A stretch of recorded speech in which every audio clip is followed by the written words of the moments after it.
درود به شما دوستان عزیز. سال 58، یک سال از وقوع انقلاب تو ایران گذشته. تو این مدت شاه با هیچ کدوم از رسانه‌های خارجی صحبتی نکرده تا اینکه بالاخره درخواست یه روزنامه‌نگار بریتانیایی رو واسه مصاحبه قبول میکنه. دیوید فراست روزنامه‌نگاری بود که قبل از انقلاب هم تو ایران چند باری با شاه مصاحبه کرده بود، اما این مصاحبه هیچ وقت به صورت کامل پخش نمیشه و بخش‌های از اون اجازه پخش نمیگیره تا بالاخره بعد از سالها نوار این ویدیو لو میره و امروز ما تیکه های پخش نشده این مصاحبه رو قراره براتون پخش کنیم.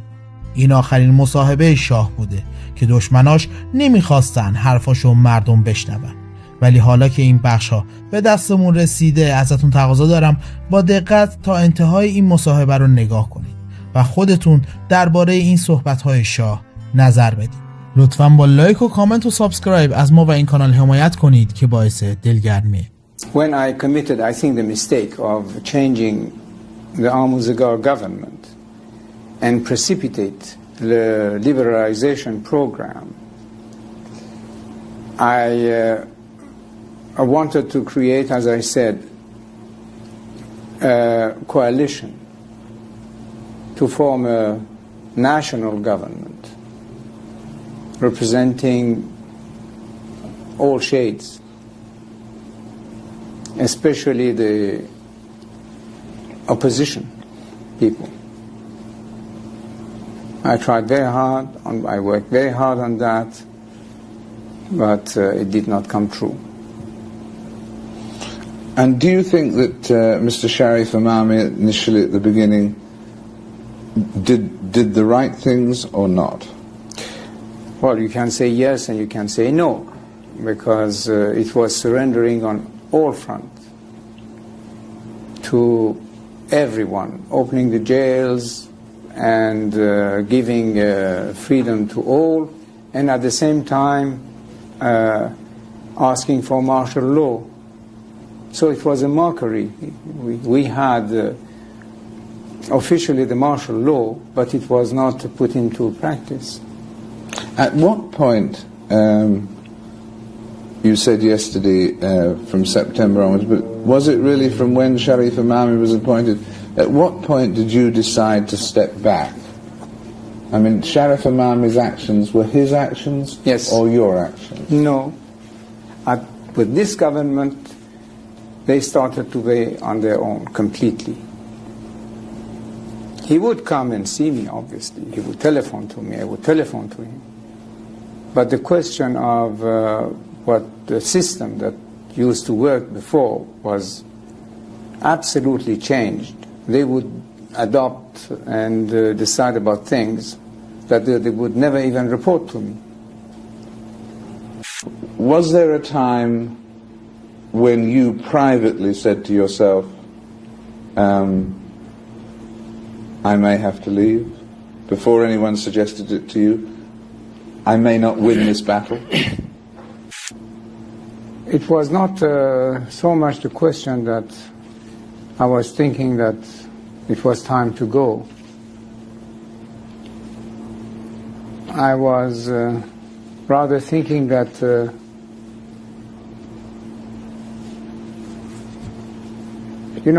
like an end to something. Without thinking of going, you were thinking maybe this is the end of an era. Of something. Of me, of an era, or of something. So the question is that, so all those forces which were liberated, and we should have established this beautiful democracy, where are they today? As I said, either outside the country or in hiding. 1.5 million people, Iranians, have left the country.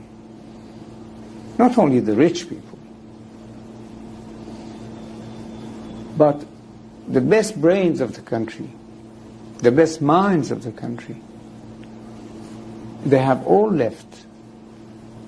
Everybody who can leave the country is leaving the country. So where are those people in the Bar Association and in other places who were promising democracy in these things. Where are they today?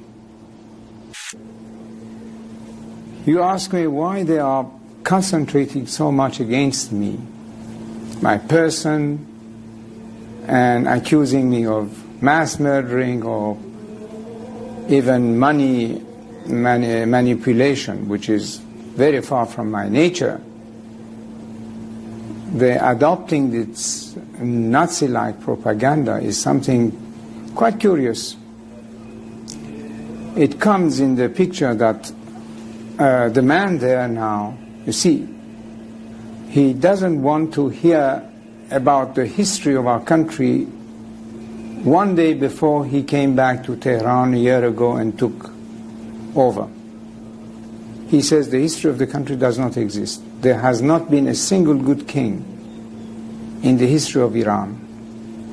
So he thinks that the history of Iran starts with him on whatever it was, February of 1979. That's why they are concentrating so much on me, because I was the king. The history of Iran must disappear, with I as a king, with the other kings, with everything that existed before February 1979. A patriot must think of the future. I'm thinking of the year 2000. If we kept our youth and our population out of the orbit of the new technology, how could we be competitive with the rest of the world in the year 2000? Unless we are ready to fall in the category of the 5th or 6th great nations. Now they say that boys of 15 and girls of 13 could marry. Our population explosion is 3.2 already. Soon it will become, I don't know, in the category of 5 to 6%. How are they going to feed these mouths? Especially if what now is making the wheels turn somewhat, that is oil money, will be finished. It's only through technology and mastering the science, and the future of the world is based on technology and science. And this is only in the Western world that you could find. So the man is not thinking of the country or its future, only about his hatred against me. I'm thinking of the country, of our people, of our future, and he just wants to destroy what I am. That's the difference. And when I tell you, Mr. Frost, that I still cannot understand, I will repeat that again. I still cannot understand what has happened. If you had your time as Shah over again, those 37 years, what would you have done differently?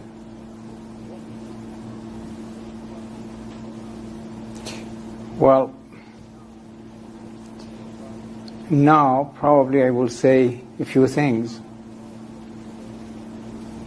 because something went wrong, obviously. And in addition of either saying the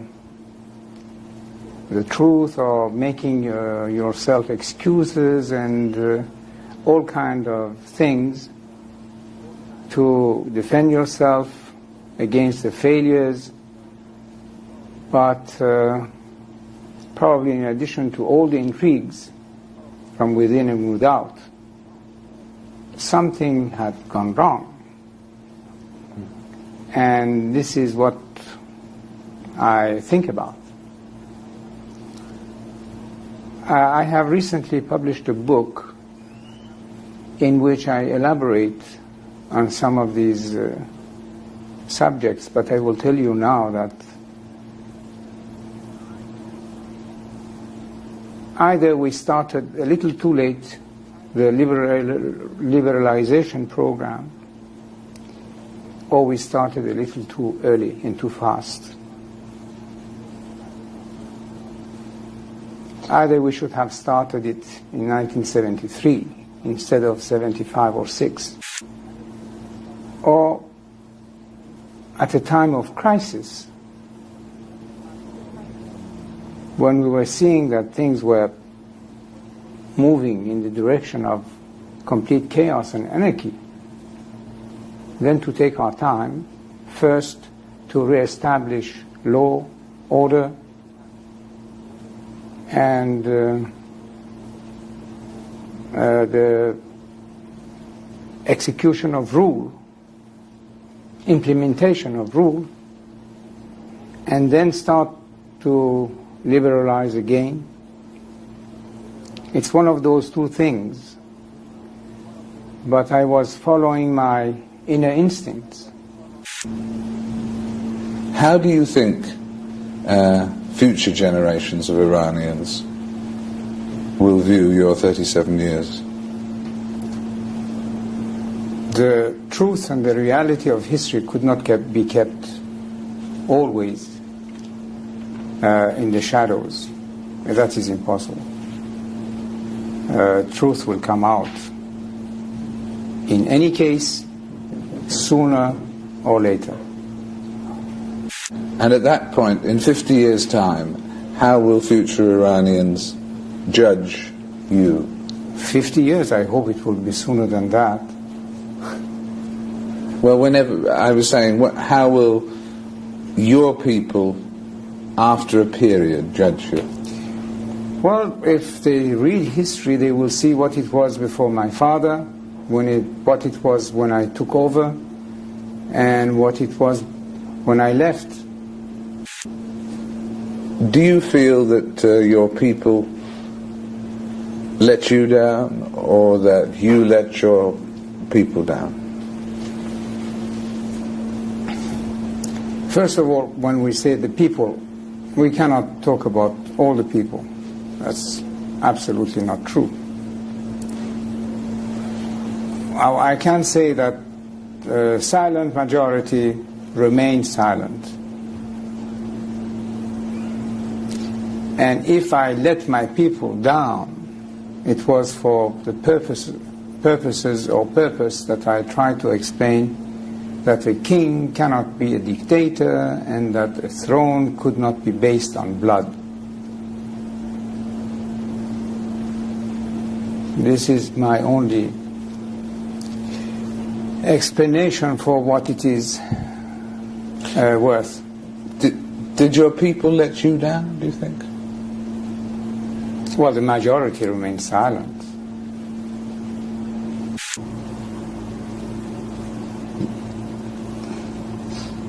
Is the worst thing about being here thinking of your homeland? Well, here or anywhere outside my country is the same. The question is that you cannot stop thinking about your own country. What do you miss most about it? No, what I miss, or what makes me really cry, is that we could have been this year, surely by the end of '82, something quite viable. And what are we now?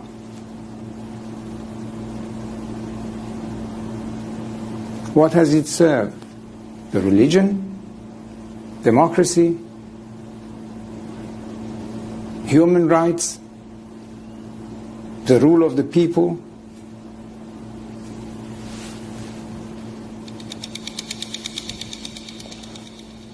I think that's a very eloquent قصد شاه تو این مصاحبه این بود که به مردم بگه که اون هم دچار اشتباهاتی شده، اما از پیشرفت‌های ایران مردم نباید چشم‌پوشی می‌کردن. ولی همین صحبت ها هم توسط دشمناش سانسور شد که مردم نفهمن که چه شخصیتی رو از دست دادن. لطفاً بعد از لایک ویدیو نظرتون رو درباره این ویدیو حتما توی کامنت ها برامون بنویسید.